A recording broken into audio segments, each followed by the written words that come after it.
Eto ngayon. Combination play. Pons. Dug up there by Carla Bello. Here's Paneng into the net. So, 8-6. Meralco pa rin na may kalamangan. Both teams have scored equal number of errors. Right. Jerry Malabanan has been perfect on her serve today. Quick set. Oh, that was an open block. And here is Pons across. Regalo. Bang is in the utility area. Right, and pinadaan to ni Pons. Atapang Abata. Pero ang tangkad nun, dun pa rin pinadaan ni Pons. Right. And still a point. That's a backliner. Woo. So, 8 Just all. like that. Timeout ngayon, Oliver Almadro. Tabla tayo at 8. Before this timeout, makikita naman natin, Bernadette Pons, tama sinabi mo, Michelle, no? Ang laki-laki na nun, and that slow-mo replay brought to us by Rexona Anti-Perspire Deodorant. It won't let you down. May nag-comment na nga isang fan, eh. Pag nag-comment ka daw, para gusto mong pumasok sa loob. Sorry, wala po akong jersey. Walang jersey. Green din naman tong kabila, eh. Here's the back set now. Coco Wang gets it to go. Making a statement. You cannot mess with a 6'3". Mahigit 20 na yata nagagawa nito si Coco Wang, eh. Actually, more than 20 na. Yeah. And she's the highest pointer for Meralco right now. Palma and Pons facing the Lady Tamaraos in this match. Si Pons humahabol na ngayon. Right. Isa pa daw. Ito na si Pons. Pinigay na! Galing mo talaga, Michelle. Kahit saan niya padaanin ng bola, down the line cross court, patay. O, ganito lang kwento dyan. Hindi na siguro napanood dito si Penetrante. Hindi niya na makilala si Beles. Oo nga naman. Pili niya, kaya niya yung dalawa. Bello. That was close. Palma. Bello this time. Going to Paneng. Bagang. To near the net. Just time. Being careful at the net. Here is Bagang. And that's another good block from Penetrante. Palma, another good block from Penetrante. They go to Bagang once again. Bagang! And given up by Free Bello. ball. And binalikan na ni Giselle C. What a smart move by Giselle C. Wow! Hello, Giselle C. Ano yun? Well, Velez will leave. And ito ngayon, si Bello will also leave. Morada is coming back in. So Bernadette Pons to the serve. Jose going over to Mercado. Walang tao. Everybody, feeling ko, nag-expect sila ng power spike galing kay Paneng Mercado, pero matalino eh. Yan eh. Si Paneng naman eh. How many years has she done this? Being an athlete is in her blood. Of course, yung nanay niya po si Lydia De Vega. So that's really part of it. And now, the back set, Remy Palma, binuhay, Chenreyes, hindi mabutan. 11-10, patapos na po itong ating laban. Bakbakan sa loob ng arena. At hindi pa rin po natin alam kung sino makakakuha nito. Hindi po tambakan itong ating fifth set. Sulit na sulit nga naman ang mga tickets na mga manonood natin ngayon. Good read by Kainglet. 11-all. And this will be another substitution. Elsie Girly Quemada now returning for Paneng Mercado para sa kanyang pectus serve. Very exciting game. That's right. Pati ako napapahawak sa upuan ko. Bukas wala ka ng boses. Quemada, good serve.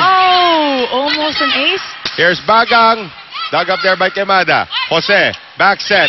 Delayed. And tinulak ulit nito si Palma. Here's Kainglet right now. There's Agno. Palma. And Palma will be called for a lifting. Lamang na naman po ang Meralco.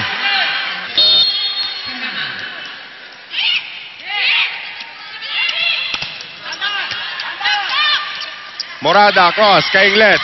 Kainglet is blocked there by Palma. Kainglet sends it to the face of Adrian Tabanyag. The referee seeing some action. Yun na nga eh. Nung isang beses, si Jen Reyes, save siya ng bola. Dire-diretso siya doon sa kung saan yung tungtungan referee. Sabay na hawakan niya. Nahila niya yung referee. Kapit.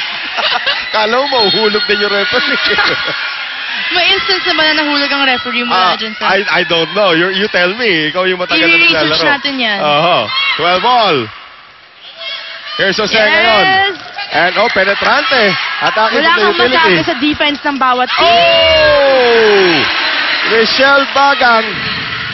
Good intention, poor Oh. execution. Now, Chuck De Los Santos is torn between calling a timeout now or calling a timeout later.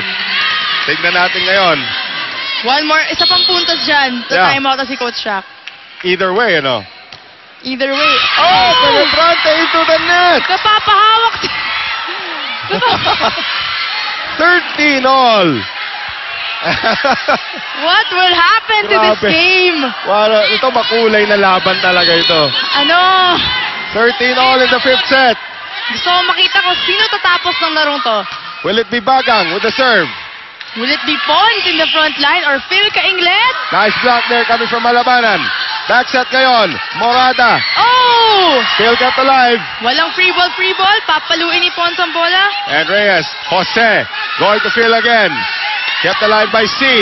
Oh, that Simborio. was Pons out of position. Quemada. That was could have going- gone out. Kainglet. Still alive. C. Lets it drop. smart move. And Kainglet, there's Agno again. And Agno will give up a free ball. What is Meralco going to do with that free ball? Ay, naku, ibabackline pa dapat kay Micah. Here is Pons. And blocked by Coco Wang. Match point for Meralco. Match point now for Micah Morada on her serve. Ano na? Tingnan natin kung anong response dito ng FPU. Have been playing great floor defense. Basta mapasok na lang ang serve. Pwede na pagdating sa mga oras na ganito. They go to the open for Bernadette Pons. Here's Of Jose. course. Running attack. And they won't get it. Coco Wang puts it away. And another 5-set win for Meralco. Dumaan sa butas ng karayom dito ang Power Spikers, but you gotta give it to the FEU Lady Tamaraws. What a showing from their youngsters, Remy Palma and Bernadette Pons. But Coco Wang was the star para dito sa kupunan ng Meralco. Shaky play coming up. Makikita natin Coco Wang running attack. Mahirap pigilan na isang 6'3" na She veterano. just really finished that game. The last 2 points, siya na talaga nag-dominate for the Meralco Power Spikers. Second win of the season for Meralco. Bato natin ngayon to Rina Villamor with our very deserving Shakey's player of the game. That's right. Our Shakey's best player is no other than Coco Wang. First of all, congratulations to the Meralco Power Spikers. Now, Coco, this is your second time playing for the Shakey's V-League. I just want to know how are the Filipinos very competitive when it comes to playing volleyball, and what is the hardest part for you going up against the FEU Lady Tamaraws in today's game? So I think the teams here, it's pretty good. I think people play hard, and I know they're young, but they're really competitive, enthusiasm. So I'm really glad I have this opportunity to come over here. So today's game, I feel like they're really not giving up. They're college team. I know everybody knows they're young, but they never give up. So I'm really surprised about this. All right, thank you so much, Coco. And of course, we look to see you more in the coming games. Of course, you won't be going away without our Shakey's representative, Denise, will be giving you your Best Player prize. Well, of course, ladies and gentlemen, that will do it for us for our continuing coverage of the Shakey's V-League dito po sa GMA News TV. On behalf of our interviewer, Rina Villamor, and our debutant ngayon, si Michelle Cumabaw. Ito po si Noel Zarate. Paalam!